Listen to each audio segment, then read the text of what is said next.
The Assassination of Jesse James by the coward Robert Ford.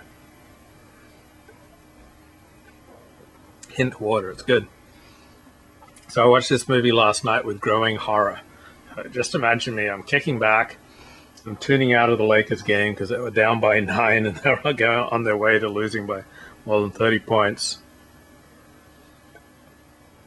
You know, watch a nice Brad Pitt flick.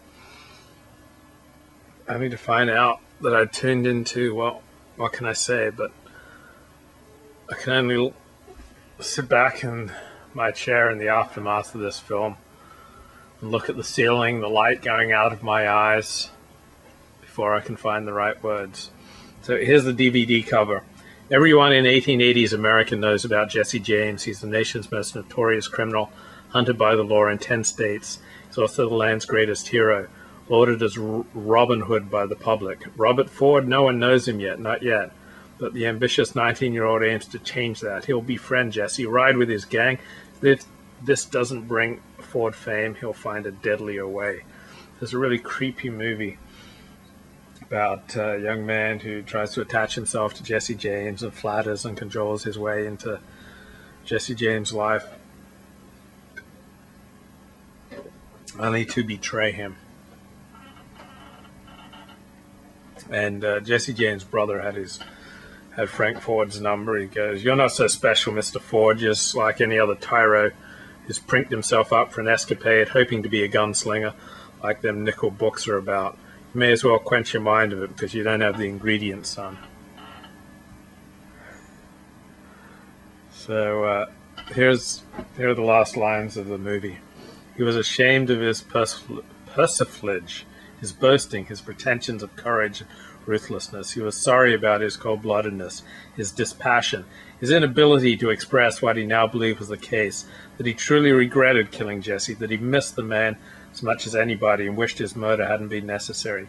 Even as he circulated his saloon, he knew that the smiles disappeared when he passed by. He received so many menacing letters that he could read them without any reaction except curiosity.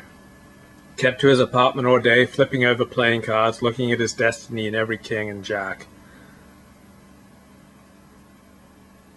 There would be no eulogies for Bob. No photographs of his body would be sold in sundry stores.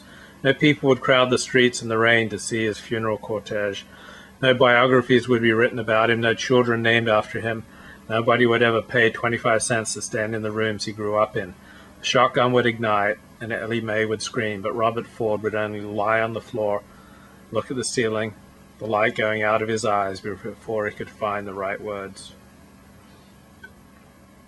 I think this movie is a great metaphor for journalism, because journalism is all about charm and betray. You need to get access to the people you want to write about, and to get that access, you charm, you flatter, you cajole. You do everything you can to get close to people, because you can't write well unless you can get close to people. But then, unless you go home and write the truth, then you're not really a journalist. You've sold out if you just write flattering things, if you simply reinforce people's own image of themselves. So you be real nice to people, you get them to speak honestly about themselves and what they want out of life. And then you go home and write the truth, which is inevitably experienced as betrayal by the people that you write about.